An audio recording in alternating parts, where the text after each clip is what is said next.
Special intensive revision या उपक्रमामुळे देशभरातील मतदार याद्यांमध्ये जे बांगलादेशी आणि रोहिंगी घुसून बसलेले आहेत त्यांची नावं कापली जात आहेत आणि याचा फटका अनेक राजकीय पक्षांना बसताना दिसतोय.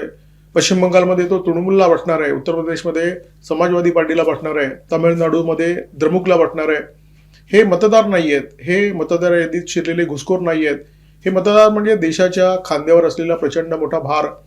उत्तर प्रदेश सरकारने या कामामध्ये अत्यंत आक्रमकपणा दाखवलेला आहे. प्रत्येक जिल्ह्यामध्ये डिटेन्शन सेंटर उभारण्यात येत आहे. प्रत्येक नगरपालिकेला, शहर प्रशासनाला किंबहुना राज्यातील सगळ्याच प्रशासनाला अशा प्रकारचे आदेश देण्यात आलेले आहेत. मुख्यमंत्री योगींनी हे आदेश दिलेले आहेत की सगळ्या घुसखोरांना शोधून काढा, त्यांची रवानगी डिटेन्शन सेंटरमध्ये करा आणि तिथून त्यांची रवानगी बांगलादेशमध्ये करा. या घुसखोरांकडे अनेकांकडे ममता बॅनर्जी यांनी पुरवलेलं आधार कार्ड आहे, पॅन कार्ड आहे, परंतु तरी सुद्धा त्यांना भारतामध्ये राहण्याची भीती वाटते. भारतामध्ये डर का माहोल आहे, परंतु हा डर का माहोल घुसखोरांसाठी आहे. या बांगलादेशी घुसखोरांना सुद्धा हे माहिती आहे आपल्याकडे आधार कार्ड असलं तरी, आपल्याकडे पॅन कार्ड असलं तरी आपण भारतीय नाही आहोत, आपण बांगलादेशी आहोत.